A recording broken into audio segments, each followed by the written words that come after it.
Bienvenue dans ce tirage de Pascal Éveil. Alors, les énergies du jour, s'il vous plaît.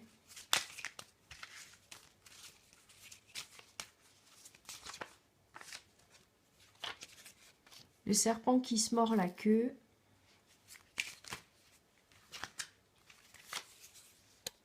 L'eau. L'âme. Le papyrus. La richesse.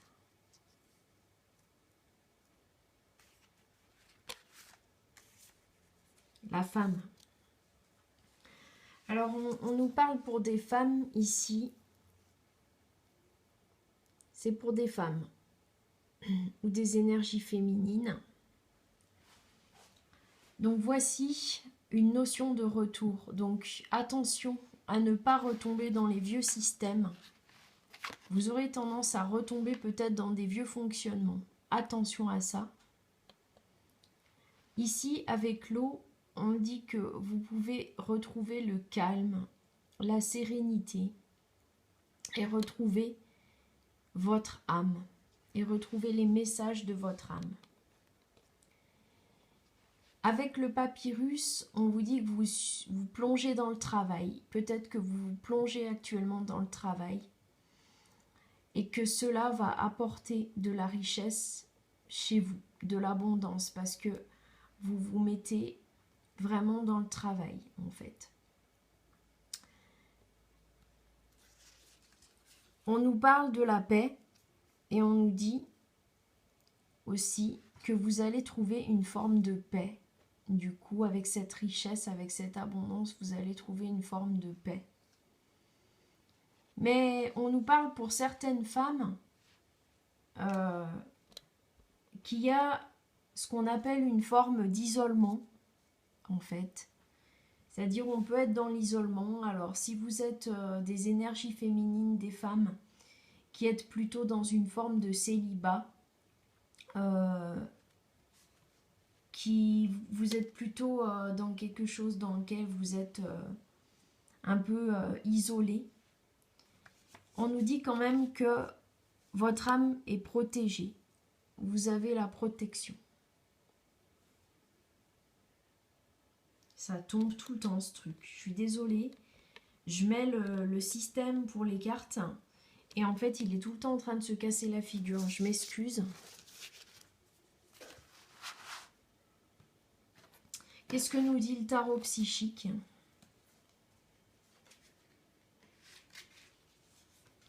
On nous parle de transformation concernant des femmes également, des énergies féminines.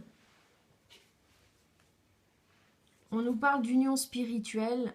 Donc, si vous êtes peut-être que vous êtes avec une personne ou peut-être que vous êtes seul, en tout cas, on vous parle d'union spirituelle avec une personne de votre entourage.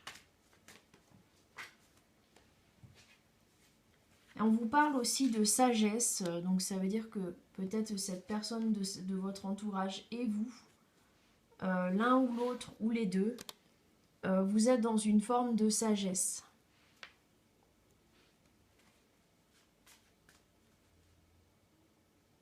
C'est encore en train de se casser la figure. Hein. Je ne sais pas ce qui se passe. C'est pénible ce truc. Alors, on nous parle de mouvement, de choix et de décision. C'est que vous avez actuellement à faire, à vous mettre dans des décisions, à prendre des décisions et à même à choisir une direction peut-être.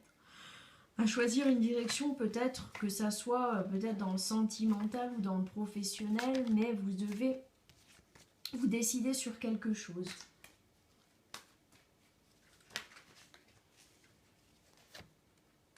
On nous parle de passion enflammée, donc peut-être qu'il s'agit là de plutôt du domaine sentimental. En tout cas, on nous demande de choisir avec sagesse. Voilà.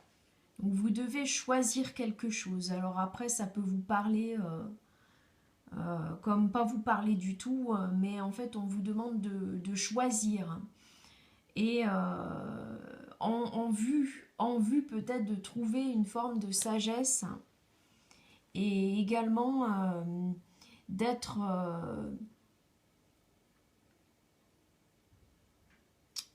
dans une forme d'union spirituelle. Alors moi j'aimerais en savoir plus sur cette union spirituelle, s'il vous plaît. Oula, il y a plein de cartes qui tombent là sur cette union spirituelle. Alors, on nous parle du chakra coronal. On nous parle de l'abondance matérielle. Donc, je pense que... Je sais plus ce que ça veut dire harvest, mais il me semble que là, on voit un homme avec plein de choses devant lui. Donc, on a l'abondance. Donc, vous avez l'abondance. Après, on nous parle de l'ombre et également de la peur. Donc moi j'ai l'impression qu'il est possible que là,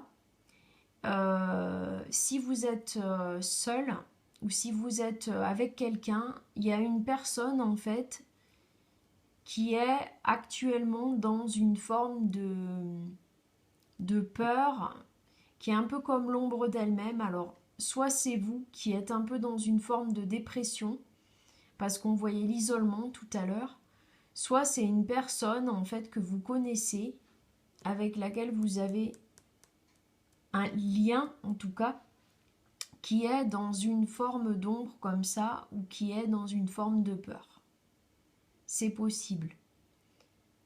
Je cherchais une réponse par rapport à cette peur. Qu'est-ce qu'on nous dit sur cette peur? Bon, alors on nous parle de leadership avec sagesse.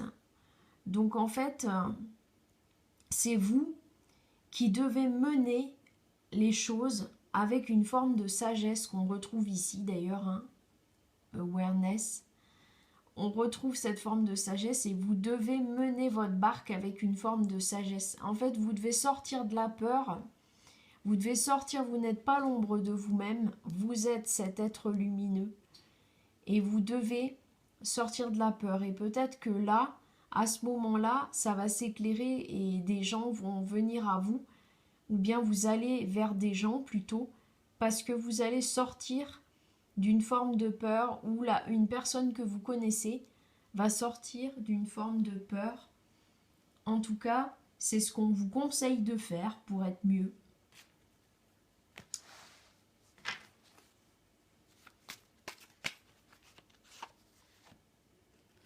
Et s'il y a une personne avec qui vous avez eu des problèmes, vous êtes fâché, on vous demande de pardonner à cette personne en fait, de donner le pardon à cette personne de laquelle peut-être vous vous êtes fâché. Je ne sais pas trop où mettre cette carte, je la mets ici.